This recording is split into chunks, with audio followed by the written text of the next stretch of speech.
radio in only moments here. So let's get that Come rolling. on. There it is. There it is. There we are, live on Facebook. It's me. I don't know why that cracks me up so much.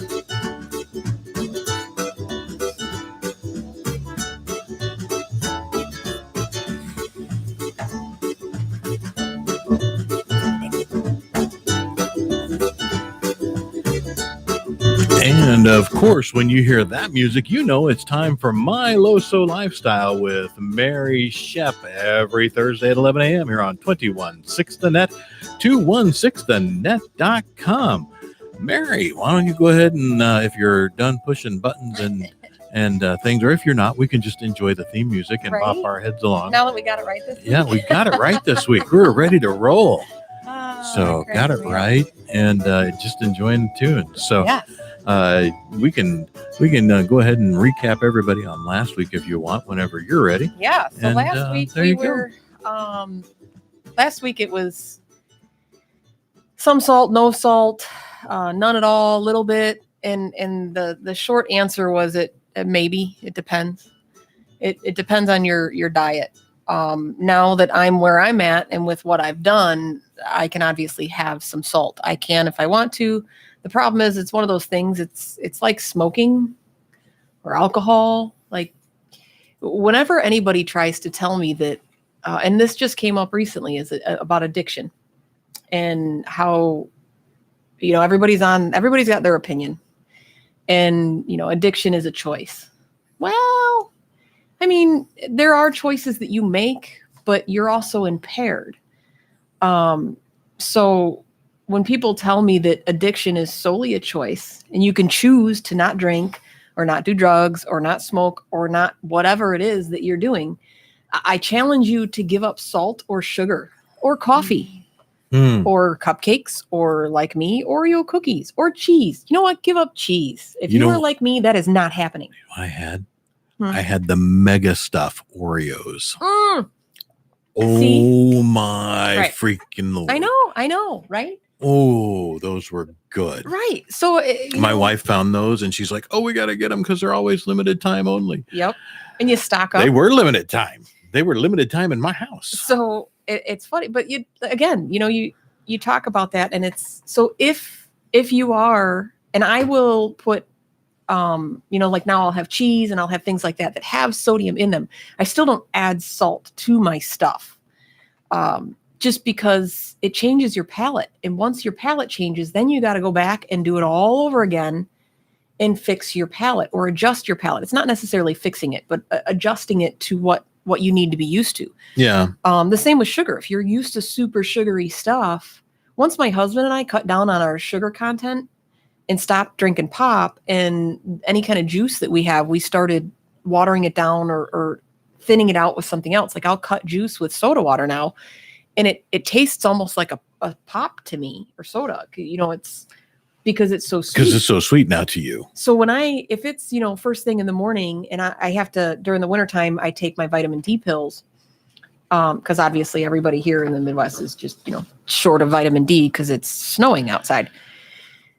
And you need vitamin D and calcium go hand in hand. So I'll slam a glass of orange juice and it kicks me back because I haven't had a shot of sugar or even the cupcakes that I brought today. Oh, those look so. I almost was going to sit here and just eat while you talk, but I'm like, well, that would be rude. So they did. They turned out so good. They look good. Hey, Dad, I see my dad's on here. We got Stephanie. Hey, Stephanie. So yes, it. Wendy's there too. Wendy. Yes. Yeah. So. Some salt, little salt, no salt. You really need to track your food and see what you're putting in to know what you can take out. But this week as a lot of we're doing a giveaway. We did one last week. Everybody loved it. So I thought I would do it again. So we're giving away Jim Anderson's book, A Cast Iron Journey, which tells you how to care for cast iron. If you're looking or searching for cast iron and you find it in an estate sale, what to look for, all of those things. Also, it it gives you a lot of insight into things. It's not an end all be all, but if you want or have any questions after the fact, he also has a Facebook group sharing cast iron only that is phenomenal. And speaking of which, I'm going to share this to his group because I almost forgot to do it to his group. Yeah, you want to make sure he knows. He knows, and he'll pop on in a second if he can. But the other thing we're giving away is a 10-inch cast iron skillet, a Lodge skillet. It's not an antique. It's nothing super fancy, but, it's still a cast iron skillet. And my 10-inch cast iron is one of my favorite pans. I do my cornbread in it, my cinnamon rolls in it. Oh, yeah. It's one of my when favorites. you have a good cast iron, those last forever and ever and ever. Right. And if you don't like or are daunted or scared of the seasoning process and the care and maintenance of a cast iron, which really isn't all that terrifying once you know it. Yeah. Once you know what and to do and not to do with it, it's not that bad at all. But hands down, my favorite pan, hey, Jim, my pan or whatever, speak of the devil. Yeah. Is my ceramic coated cast iron casserole pan, because it's so unbelievably easy to clean. I literally, once I'm done with it, and every single time my husband's like, "Oh man, this is gonna be a bitch." I spray it down with hot water, and he's like, "When are we gonna?" Oh, it's already done.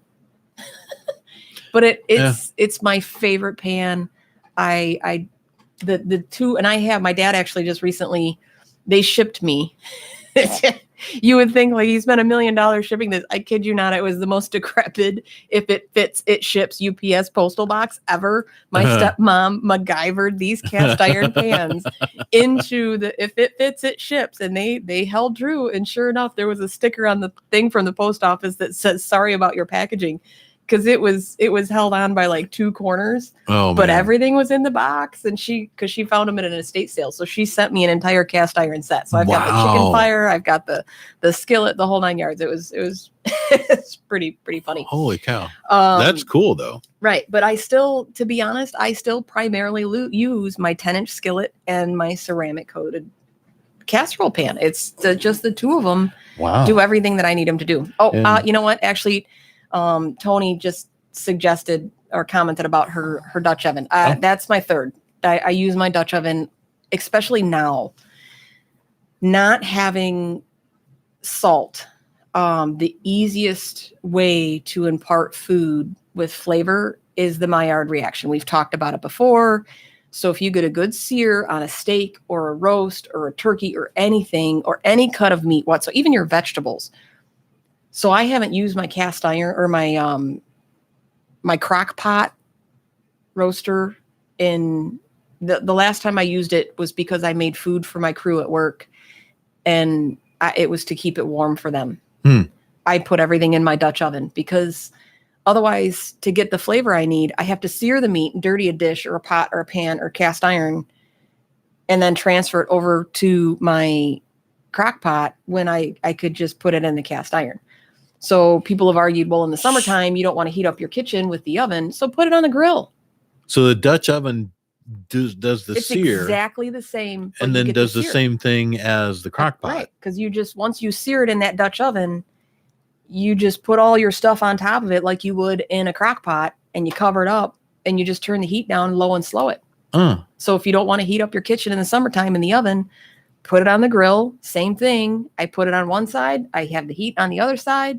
Close the grill, seal it up, and it's the exact same thing as cast iron or as a crock pot. Yeah, because we cook outside a lot in the summer on the grills and in the smoker and stuff because we don't have central air. We've got an old house, never bothered to install that. We got window units there, but that's the action sounds for those of you on the radio of the microphone getting knocked all over the place there by your wonderful host, Mary. Trying to grab my coffee. Yeah. So the important stuff, right? But yeah, we because our kitchen gets really hot, so we just cook outside a lot. The same, and even in the wintertime. But yeah, cast iron is become a new staple in my cooking. And a lot of it is simply because of that Maillard reaction. It's a uniform heat. It's a consistent heat. There's no hot spots in the pan. They're easy to care for, easy to clean. I mean, stove, oven, you can literally throw it in a fire pit on coals and it'll cook your food. So it's just one of those things that has become a serious staple in my kitchen. Speaking of staples, we have pantry items that I've been trying to do. And of course, I remembered the cupcakes that are in the fridge right now that everybody's happy about. And I remember Jim's book, and I forgot my pantry staples. Well, you'll just have to look them up and trust me. You've got some written down here. Yeah, though. I knew what they were. So mascarpone, it's the French version of cream cheese. Cream cheese has, anywhere from 80, 90 milligrams to 115, 20 milligrams per serving, which is usually like a tablespoon or two of cream cheese. So the sodium's a little bit higher. Mascarpone doesn't have the salt. So it's like 5 or 10 milligrams per serving. So it's significantly lower. So like the frosting that I made for my cupcakes, which I posted on my page, and I'll post the recipe this afternoon, I use mascarpone instead of cream cheese. I personally like Belgioioso. I know it's a little pricier, but in my opinion, is that a brand? Yep. Okay. Belgioioso mascarpone. And Belgioioso, it's a cheese company. They make Parmesan and Asiago. It's where I get all my cheeses. It's just a creamier mascarpone. They make a good product. And so when anyone balks at me and says, oh, well, I can get a Savers brand or a whatever brand or a Costco brand or a Jewel brand, and you can, but you get what you pay for. So is this French or is it Italian? Oh, it might be Italian. So, I'd have to look it up. It's early. It just sounds, Belgioioso. No, Belgioioso might be an Italian company, but the cheese itself is not exclusive to Belgioioso. That just happens to be a That's company just a brand that makes it very well. Okay, gotcha. Now I got to look up. They do a good job of making the mascarpone. Yes, and so they just are my go-to. So it is Italian. Mascarpone is Italian cream cheese. I was thinking French for some reason. Maybe because all cooking stuff seems to be French originated. But yes, Belgioioso is... No, the French eat. Yeah. Just like everyone else. Right. The French eat. The French eat. French eat. I eat. No. Yeah. But I do, and I also use it in a lot of my sauces or my mashed potatoes, my casserole dishes, just because it is really rich. It's very creamy. It's low in sodium. It's made with minimal ingredients, so it's not loaded with a lot of preservatives and crap that you don't need. And it just imparts a fantastic flavor. So a lot of my cream sauces and my one-pot pasta dishes, it's either sour cream or mascarpone that I throw in it. And sour cream is, for a tub of it, I think it's like 120 milligrams. It's still on the lower side for an entire tub, but it's not nearly as high as a cream cheese or something of that nature would be. So you can control your sodium. So I'll get back to last week's show where we said some salt, no salt, little salt. If you use mascarpone, you can add salt as you see fit. So you can control how much you're putting in. So if you use a salted butter and a mascarpone, you can balance out that salt versus just actually adding a teaspoon of salt or using, something like, cream cheese that has a higher sodium level. So it makes it a little bit easier. The other pantry item is Rumford reduced baking powder. It's readily available in most markets, and that's what I use for my baking. You can get no sodium options for baking powder and baking soda. Most places you have to order them. I can never find them in my grocery stores here. It's not common. I got to get it on Amazon. Stephanie Conley, hey, Steph, how you doing? Says fresh cheese makes a world of difference in recipes. And then she actually, Stephanie Christ Grams, says, or Christ, probably Chris, not Christ.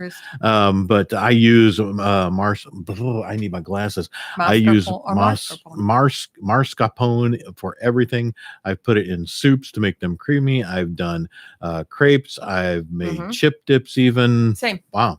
The chip dips that I brought you guys weeks back, one of them was mascarpone.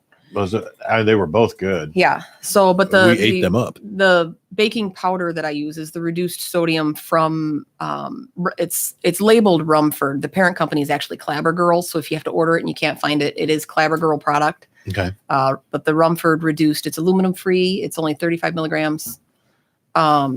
It's good stuff. So that's what I used in my cupcakes today, which I honestly have already eaten a few of them. My husband downed 2 last night. I should say 1.5. We had one and split one. The frosted ones are in the fridge. Yeah. So yeah, we're letting the peanut gallery know. Yeah, the live audience, the our live studio audience. My peanut gallery that We're has a moving tendency to pretend like he's quiet and then chime in. So, yeah, See, I knew it. So desserts. Today's show is all about desserts, and hence the reason I keep talking about cupcakes that I made. And it's funny the process that people go through when they find out they have to be low sodium or low sugar, low fat, and they go, wait a minute, there's salt in desserts? Yeah. And then you think about it. It's like, well, you add salt to a cookie recipe. Yeah, you do. I'll just omit the salt. Well, it's then not it doesn't easy. taste quite the same. For some reason, it just doesn't. Because salt enhances flavor. So he's like, me too. Yeah. No, I was trying to show our live studio audience. I thought you were begging for a cupcake. No. I'll get a cupcake later. Like I said, I didn't want to be rude and eat. Yes. But, I was showing our live studio audience this wonderful new 216 The Net logo. Of course, you're listening to Mary Schepp, My Loso Lifestyle on. And Mary actually made this new logo that's behind me for us. So we're incredibly appreciative and thankful to her for that. It looks so freaking cool. So yeah, salt in desserts. Again, people, it's one of those, whenever I bring it up, and they're like, oh yeah, well, what about baking soda? Oh yeah. And it clicks in their head.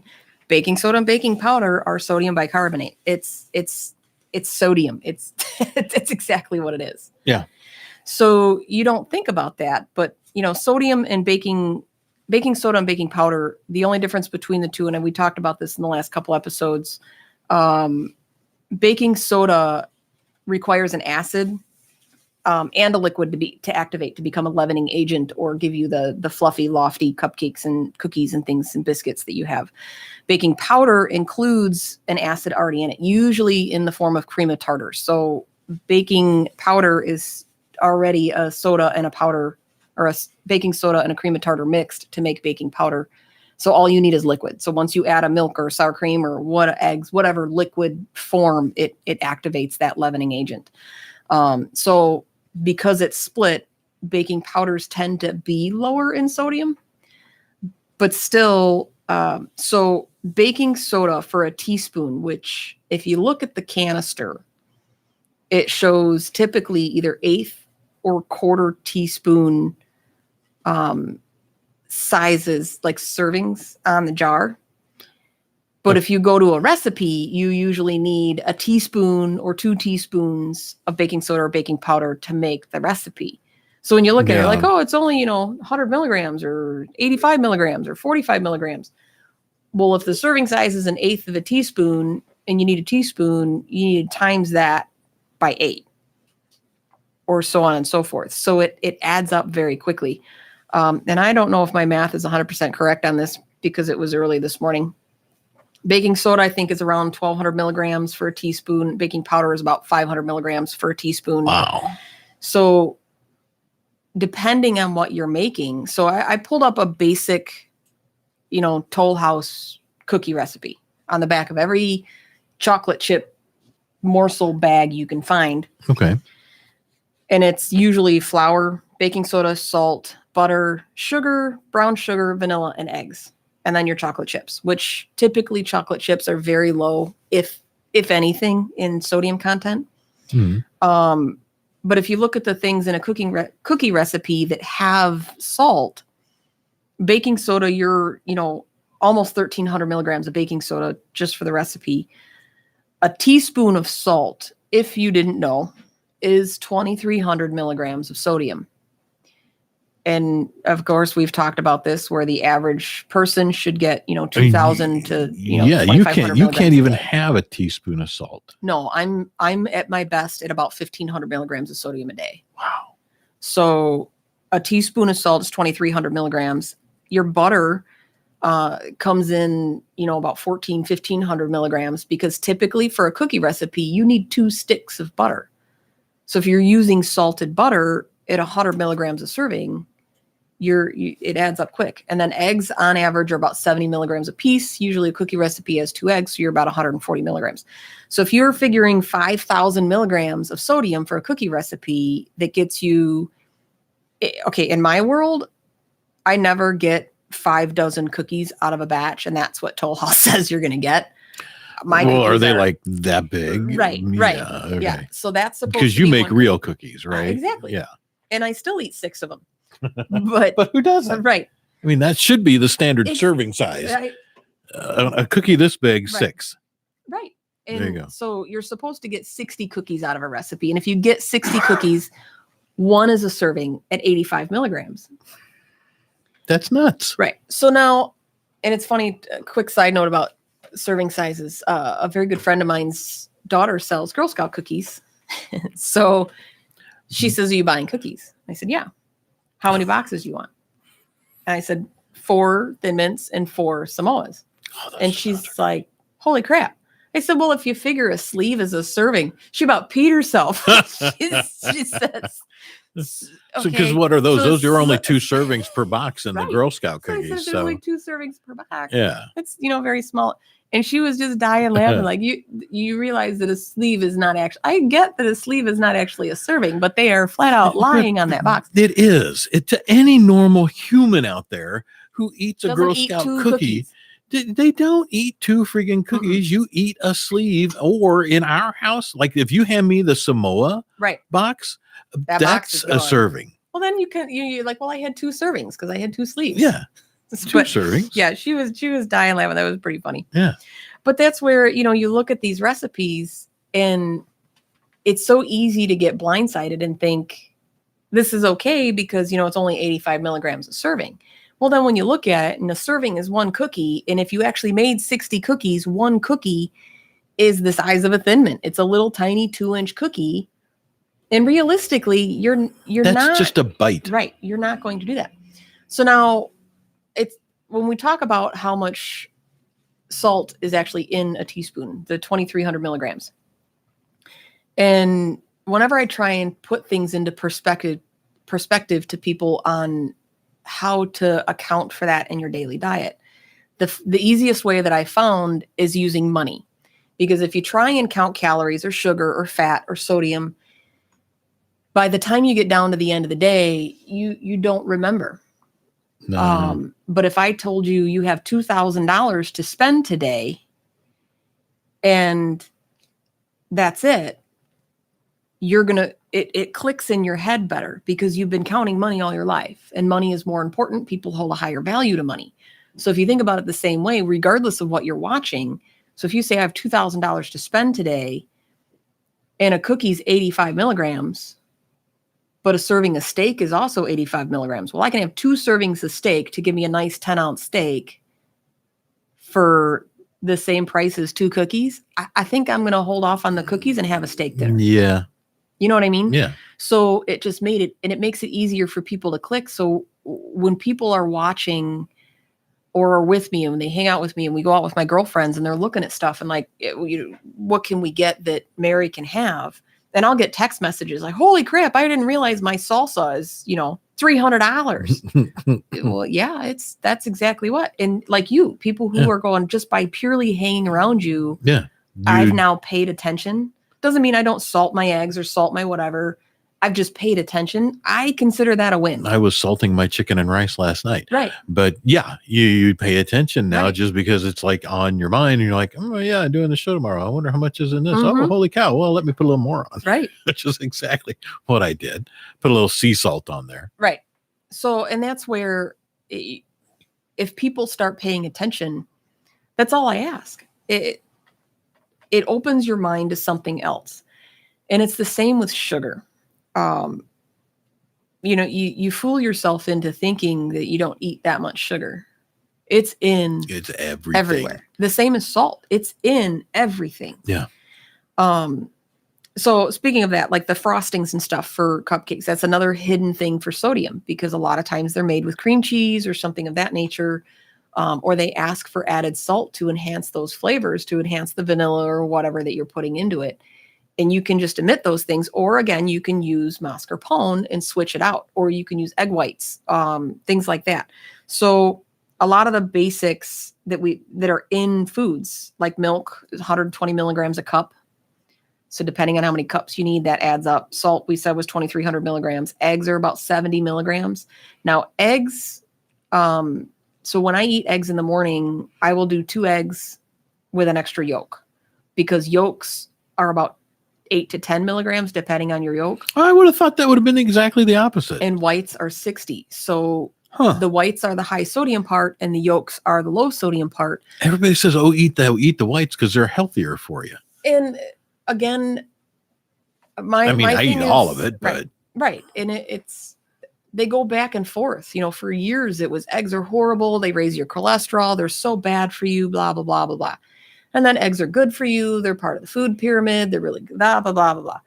And everybody goes back and forth. And that's where all these fad diets crack me up, because like what everybody with gluten-free, I lost weight and I got healthier and gluten-free is the way to go. Probably because the only way to be gluten-free is to eat real freaking food. So you're eating less bread. So you're eating less carbs and you're eating more real food. So shocker that you got healthier and lost weight. Yeah. It's not necessarily that you have a gluten sensitivity or an allergy. If you actually have celiac sprue, then yes, go gluten-free. Absolutely. Because otherwise it's going to make you horribly, horribly sick. But when people jump on the bandwagon and think that everything's changed, a lot of times it's because you've eliminated something that you were overdoing simply because you want to fool yourself into being on a diet. Yeah. The other one that sneaks in a lot of sodium is pie crusts. And like graham cracker pie crusts, the actual dough pie crusts, anywhere from 115 to 150 and higher, depending on the brand. Wow. For a serving. Wow. Now, if you look at a serving, again, we're going back to the cookie scenario. Yeah. How big is a serving of pie? What are they telling us there? An eighth, usually. Eighth? Yeah. An eighth. Right. So most pies are not that big. No, it's like 3 and 3. Like you might get 6 on a good pie, in my opinion. Yeah. Not 8. 8 like even 6 is depending on the size of the pie. Right. Usually we just quarter them. Right. The only one I'll say that I will do eighths is cheesecake, just because cheesecake that's so is really rich. Yeah. So I can't. So you could, I could say you could get away with that. But like an apple pie? Yeah, no. Yeah, apple pie is like a quarter of the pie, or cherry or pecan or pie. Right. Just in general pie. So just in general pie. Yeah. Yeah, body by pie. Yeah, exactly. Body by pie. So the other day, it's the new Uncle Pete diet. The other night, so my husband comes and he screams down the hallway, "You want ice cream?" And of course, you hear my crippled ass scooting down the hall as fast as I can. Yes, I want. So that's how it gets. That's what gets you down the hall. So he's like, "Well, you didn't have to get up." Oh yeah, you did. There was ice cream. Right. Well, he would have gotten it for me, but the reason I got up is because I didn't want the onslaught of fatty comments about what I was going to ask him to do next, because I went in the pantry and cut a piece of chocolate cake and put it on top of my ice cream. And he just sits there and looks at me. You put it on top of the ice cream? You don't put the ice cream on top of the cake? No, yeah. He gave me a bowl of ice cream and I put a piece of chocolate cake on top of it. Did the dump.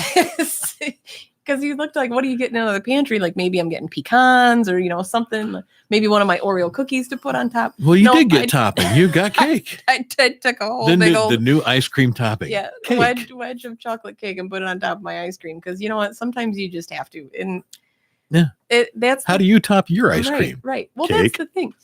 Desserts aren't healthy. I don't.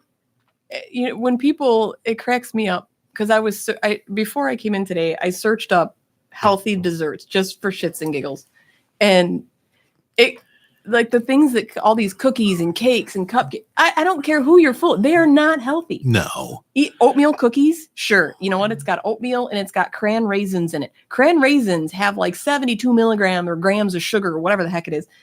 And then the oatmeal cookies themselves have salt and sugar and all these things. But because it's got oats and cran raisins, it's not. It's got antioxidants. Right. So you're not fooling anybody. Desserts aren't healthy.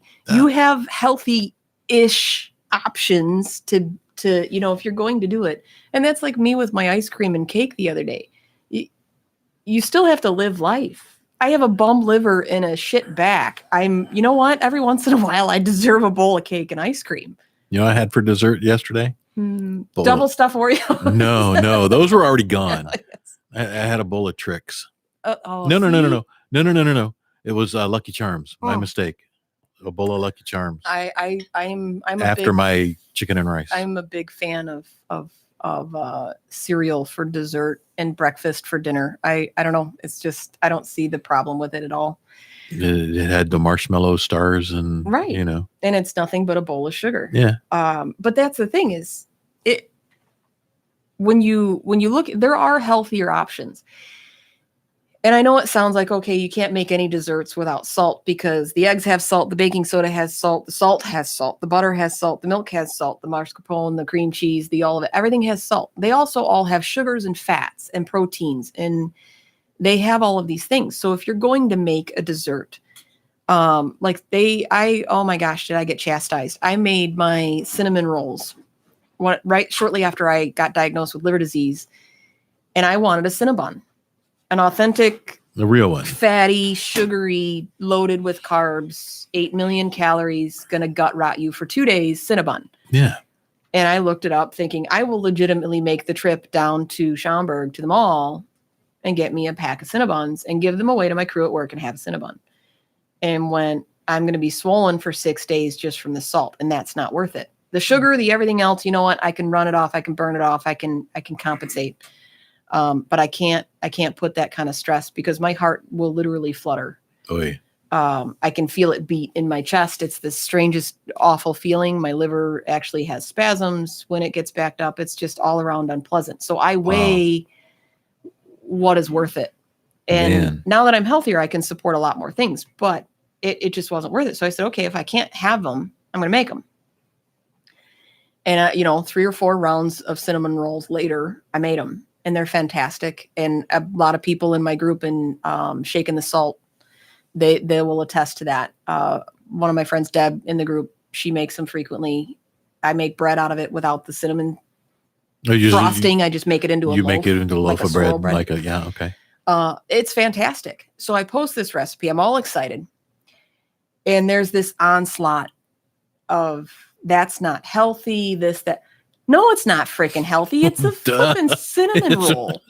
It's got 17 pounds of butter in it, even though it's unsalted butter from a lot of times if I can get it, I use the Irish butter just because it's limited ingredients. It's real food.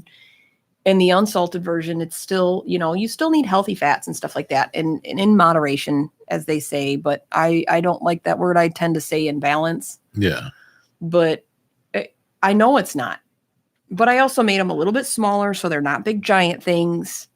And it's still all real ingredients with good Madagascar cinnamon or vanilla and all these things. But it just no, it's not healthy. I'm not trying to pretend that it's... it's not? Right. Oh, thank you, kind citizen. All of these... I was not aware. We've got 15,000 people in our Shaking the Salt group. There's another one, Hacking Salt, that... God rest him, Chris started, and we're a community of people that try and live this lifestyle. Sadly, the large portion of us are not doing so hot. Most of us have advanced liver disease, advanced heart disease, advanced kidney disease. Sometimes you just got to have a cinnamon roll. And sometimes it just cracks. It's not healthy. Well, you know what? None of it is. But you can have healthy-ish options. So like me, I like dark chocolate covered bark. Put some peppermint in it, and you can put anything in it. Put nuts in it, put cranberries in it, put blueberries in it, put fruit in it, put whatever. Any kind of dark chocolate covered anything. Yeah, I like dark chocolate. My go-to, I've talked about it before, is the dark chocolate covered almonds. Yeah, you've mentioned those unsalted before. Almonds. Fruit tarts, baked apples. So if you take a baked apple and put a hunk of dark chocolate in the middle, you just take an apple, core it, wrap it in tin foil, put a hunk of dark chocolate in it, and throw it in the oven for 45 minutes. Some cinnamon and sugar on top, or cinnamon and honey if you don't want processed, refined white sugar. It is absolutely fantastic. It's like the best dessert ever. So there's, smoothies and crepes and parfaits. There's healthy-ish options. How long do you have to bake that? Like 45 minutes, 350. Huh. Just till if you can reach in there and squish it, it's good. They're fantastic. I'm going to write apple. that down. The other one is baked pears or the Asian pears, which is kind of like an apple pear combo. Any of those firm fruits like that are just fabulous baked. So you don't have to make a whole pie or something of that nature. And if you can afford the sugar or the salt or whatever, those little miniature Snickers bars, if you core out the center of an apple and just put one of those little mini bites into an apple, is just and heavenly. Bake it with that. Yep. Because it just melts the caramel and nougat and nuts and everything and makes you a nice little baked apple. Huh. It's fantastic. Never Absolutely even fantastic. thought of that. Right. Right. So, I mean, desserts can be difficult because of this inherently what they're made of. You put salt and baking soda and all these things in the crusts, and you put salt and baking soda in the doughs, or the creams, like with cream cheese and cheesecakes and all that stuff. You put all those things in there, so you can mitigate. So simply by omitting the salt, that's 2,000 milligrams that you reduce it by. So if you're just low sodium and not no sodium, you reduce it significantly just by omitting the salt. So if you still use other salted products, you use salted butter in your milk and your eggs and whatever, but just omit the salt, you have that luxury. Or if you just can't stand the taste of a cookie without added salt, you cut down on the salt and then you flip side it and use reduced or unsalted butter and different ingredients that have a lower sodium option, so that you can compensate for the fact that you're going to put a couple sprinkles of salt in there to enhance some of that flavor. So you just kind of got to watch what you're putting into it and change the tune a little bit. So it's not that you can't have it. You just have to watch how you're doing it. So back to the healthy part of desserts and the fact that they're not healthy. I don't like talking about diets. I've said it a million times. I don't like anything to do with diet. Someone just posted in one of the heart healthy groups, or no, it was one of the healthy food groups. What do they do? Where do they start? What diet to go? And everybody had an opinion. Use the Mediterranean diet. Use this diet, gluten-free diet, keto diet, all of these different diets. And I responded and said, balance and track your food. Yeah. Right. You can't, how do you know that you are too high or low in sugar unless you know what you're putting in? Right. Or calorically or fat, salt, sugars, anything. How do you know what you're putting in? Because I can guarantee you that if you ask anybody how much sugar is in a caramel macchiato, national chain, everybody gets them, a grande caramel macchiato. Probably a lot, but I have no idea. So now here's another question. How much sugar should a man or a woman get in a day? You might know this. 7. Everything's 7. No. So men should get 37 grams a day. Of sugar? Of sugar. And women, about 25 grams a day. So a grande caramel macchiato, they're like 27 to 30 milligrams or grams of sugar. So that's your sugar for the day. Right. So a caramel, if you start your day with a caramel macchiato, you're done it's 33 grams. You're done. So even I have these little Nature's something. I can't remember. I get them at Sam's Club. They're essentially fig bars. Okay. It's just everybody, if anybody's ever seen a Fig Newton, it's just I like pack. Fig Newton. Right. I love them. It's a pack of 2 fig bars. And that essentially is almost my sugar for the day. It's like 20 milligrams or 17 milligrams, because even that, you look at it, in one bar is a serving. They give you a little pre-made pack of 2 in this big box. So you get a big box full of packs of 2, and I'm supposed to rip open this sealed, vacuum sealed package, and it's already 2 servings. Wow. Because everything goes by weight or ounces. So if 2 ounces is a serving and there's 16 ounces in there, that's how they mark it, because that's how they can put that it's low fat, high fiber, low sugar, whatever they want to market it as. That is their gateway to do it. Because if they want to market as low fat, well, if they change the serving size and say, well, 1 ounce is a serving, now it's a low fat. and then get rid of it. But if you don't know, the same with an average soda is 40 milligrams. A donut's only 10 milligrams on average, unless it's coated with frosting and stuff. But your average glazed, like a Krispy Kreme, is about 10 milligrams of I would sugar. have thought it would have been way 10 higher. grams. I keep saying milligrams because in salt it's milligrams, in sugar it's grams. Okay. Yeah. Still, I would have thought that would have been way higher. Right. So now cheesecake, for a little itty bitty sliver of cheesecake, is about 27 to 30 grams. Same with cupcakes. Now here's the kicker: orange juice. Everybody drinks it every day. Super healthy for you, right? Mm-hmm. And a cup of orange juice, and this is 100% juice, no calcium, no additives, no nothing. 100% glass of juice is 23 grams of sugar. Wow. So right off the bat, if I have a glass of orange juice, you're done. And a fig bar, I've had 2 days worth of sugar. Yeah. So when you see somebody who pumps their kid, and I see someone walk into my store and they've got 2 kids in tow that are 8 years old with Venti, pink, whatever, Starbucks, something or others, that's like 70 grams of sugar. And you go, well, my kid never eats anything. I don't know why he's overweight. Well, because you gave him his entire caloric week in one drink. And you probably do that every day. Right. And then they don't sleep, and then they don't focus, and then they don't whatever. And then they crash, and they get headaches, and they get sick, and they get skin issues. And it's the same with anything else. So how do you know what you're supposed to take out if you don't know what you're putting in? And that's how, that was my post, is I said, until you know balance, it's not a diet, it's a lifestyle. So if you track your food and you know what you're putting in, then you know what you can or cannot have and what to change. So that is how I saved my liver. That is why I'm not on any medication. And the only medications that I take is in the wintertime, I take my vitamin D, and I always up my calcium content through real food. And then occasionally I have to take iron supplements just because my liver doesn't process everything the same. And as you know, we've talked about this before. Iron is very important to your body and the oxygen and how you process things in your brain. But those are the only 2 things that I take.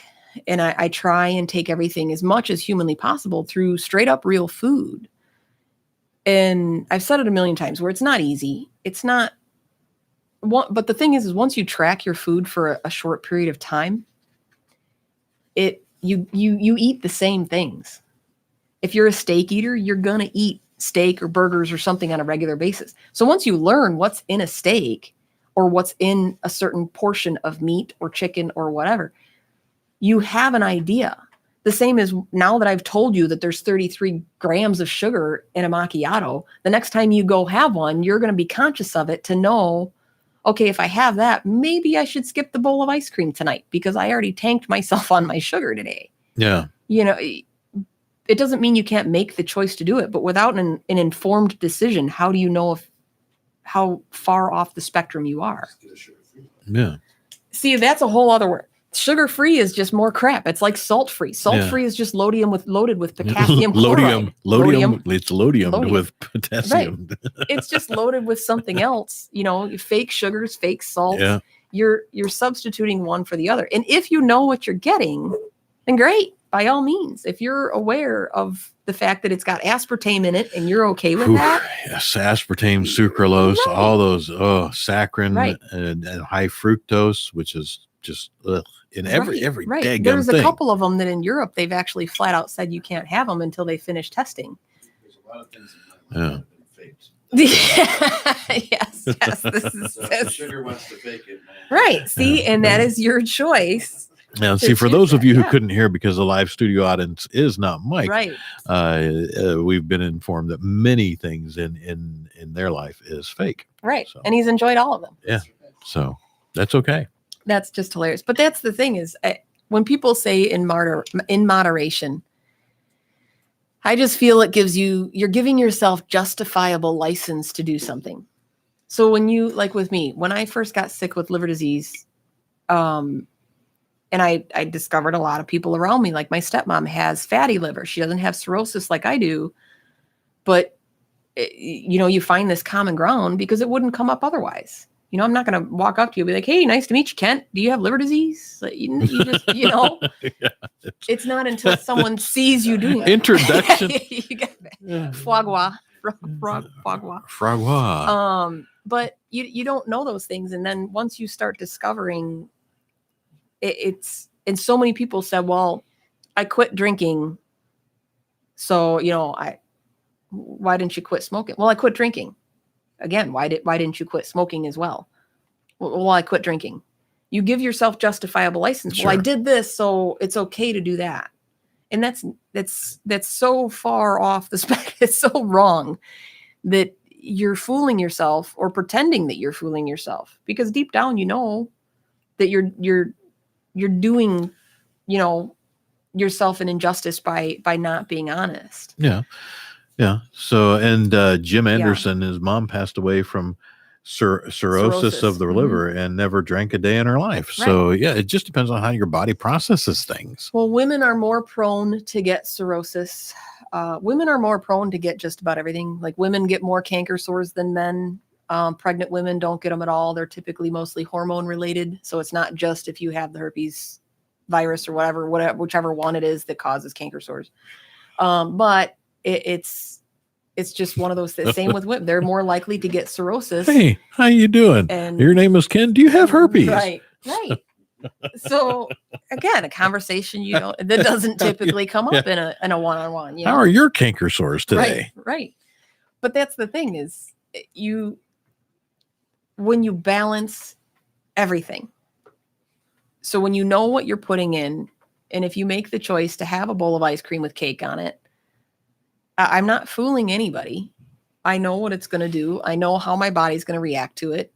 The funny thing is people tend to blame things on so many other things than what it's actually, what is actually at fault.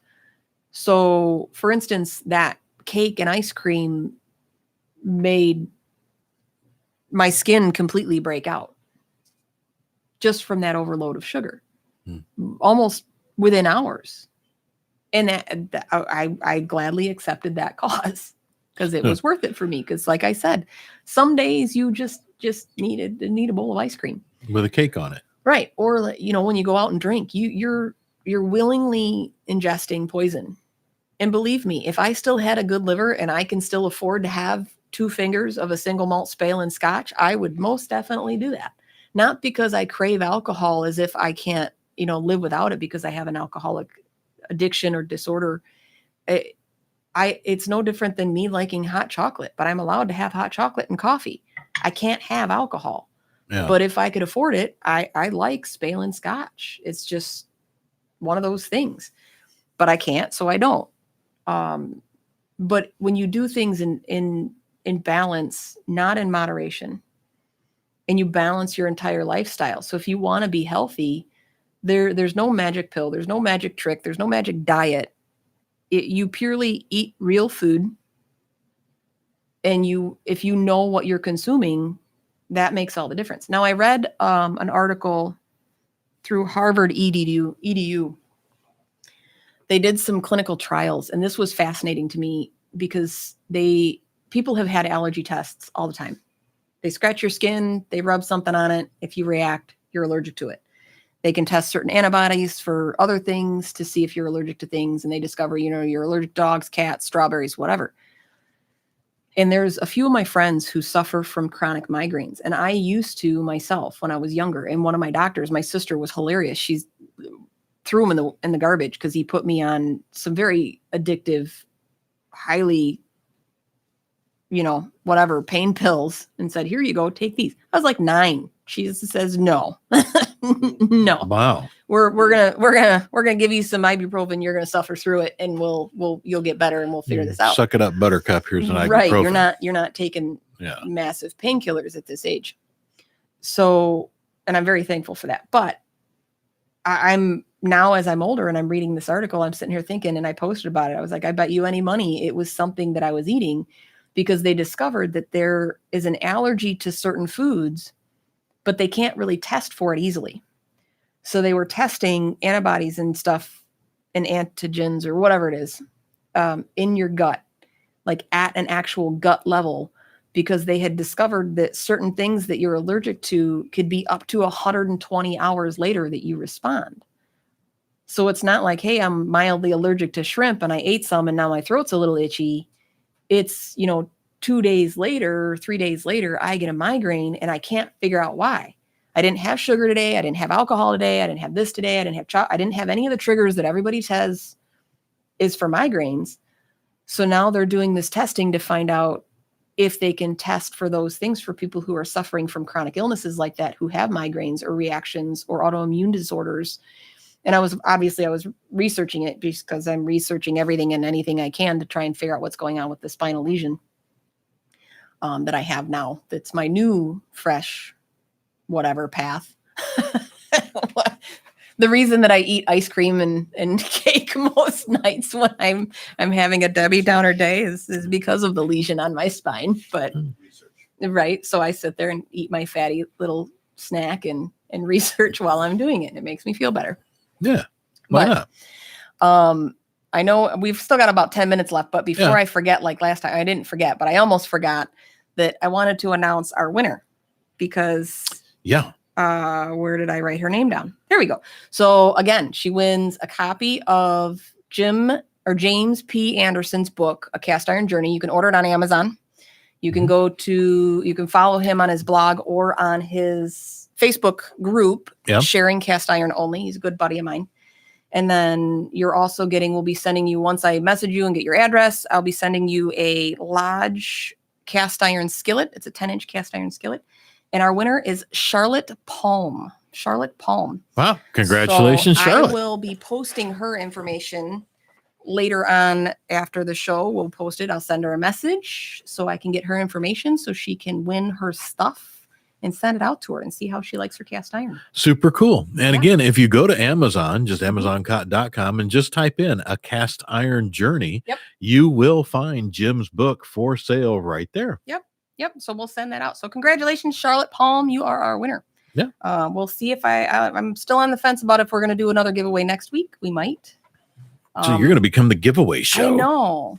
Well, there's a couple spice companies that I talked to, and there's now 2 more spice companies that I discovered. Really? One of them is Munchie Man, so he's got good stuff. And so we'll see because people like to give away stuff, and I know people like to get stuff. So I'm happy to share anything that I have for my low sodium stuff. Cool. But so since we have our peanut gallery here, how was the cupcake? I made white chocolate blueberry cupcakes with a honey mascarpone frosting is what they were. So see, It was delicious. And they say it's delicious. He says it's delicious. So I'll try one later. They're they're still super high in sugar. I mean, there's like 3 cups of powdered sugar in the frosting. But that when people like, oh, it's low sugar it's freaking frosting. It's frosting on a cupcake. I mean, come on. Right. You don't eat those because you're being super health conscious. No matter how it's prepared, it's frosting on a cake. Well, that's in a cup. And I do, and I'm not going to lie. So I do search up and try and find healthy-ish alternatives when I bake. So instead of oil, I use applesauce or, something of that nature, sour creams, things like that. Or like my mascarpone.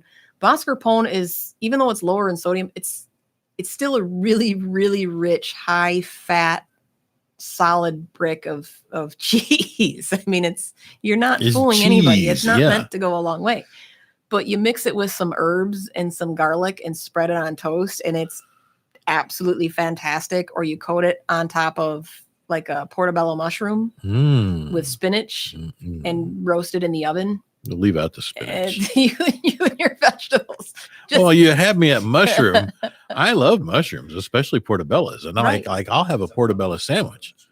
Freaking awesome.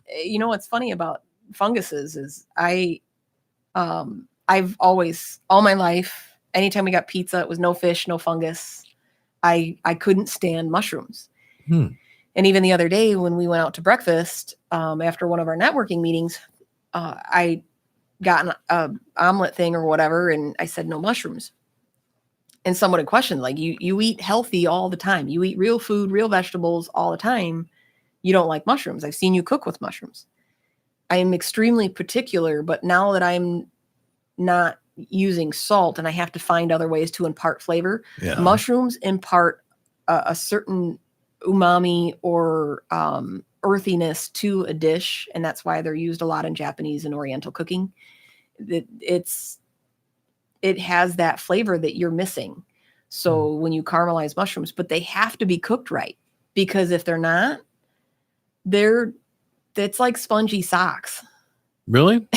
I just can't. The texture of it, the texture combined with that really earthy flavor. So if it's very mushroom forward, it's like chewing on a sponge that's been soaked in the dirt. I just can't. I can understand if I think about that with regard to bananas, because you don't like bananas, but I do give you credit. You're brave. You eat one every day. But mushrooms, I love mushrooms. I will eat them, just washed off raw right out of a package. I'll put them in soup.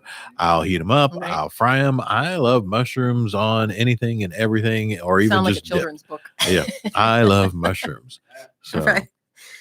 Jim says, "Thank you guys. You are welcome, Jim. Jim Anderson again. He's my cast iron guy. Anytime I got a cast iron question, he's like who I go to. He's the author of this book. You are more than welcome, my friend. You are more than welcome. But yeah, I'll have to make you.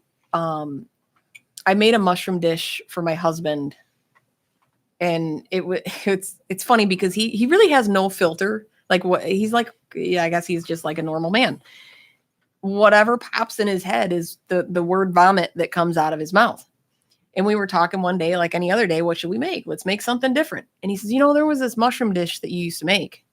Not me. He goes, that's right. It wasn't you. You don't like mushrooms. So he's like, wait a minute, who is it? Was it my mom? Like, who is it that made this mushroom dish? And he's like, oh, that was, his ex. Oh. So it was his ex-fiance. No, maybe, either way, it was one of his exes.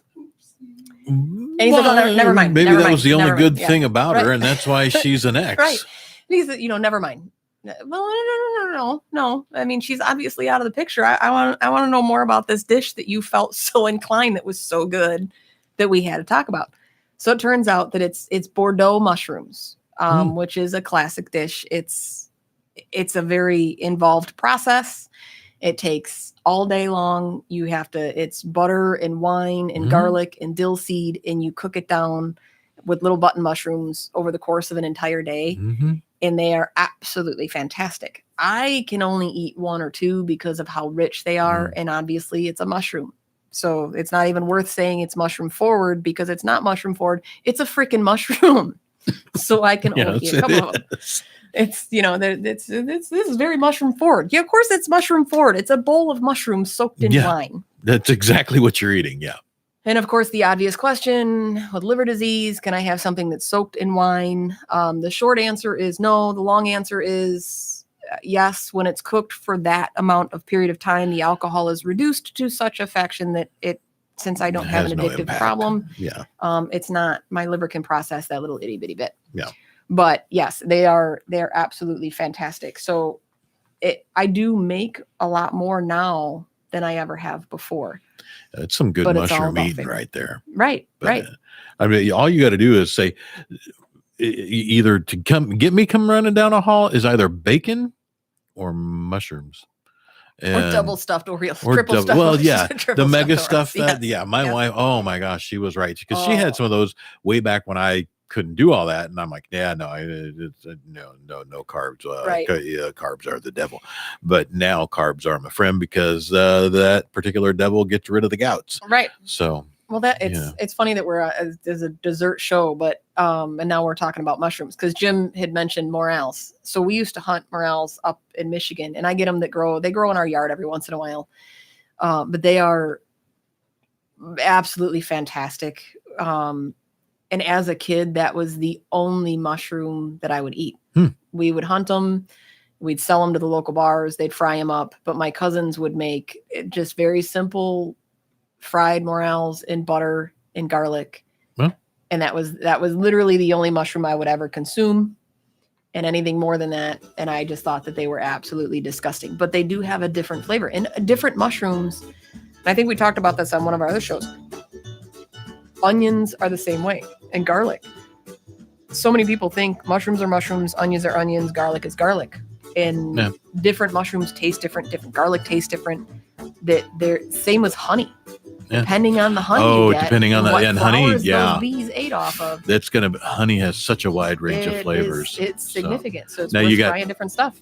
about 15 seconds. So how do people find you in 15 seconds? On my Facebook page, My Loso Lifestyle, on 216 the net. Download the app, listen to us anytime, listen to all their other shows. And of course, you can find Jim Anderson's A Cast Iron Journey on Amazon. Order it, support my buddy, support our show, support our station. There you go. 216 the net. Thanks, guys. Awesome sauce. So Awesome sauce. yeah. All right. So now we are now clear of 216 the net. We'll say goodbye to everybody out there in Facebook Live land. Thank you all for tuning in and hanging out today. Look at all these people. Wow. Fantastic. So, well, see y'all later. So long, YouTube live folks as well. So we'll get out of there.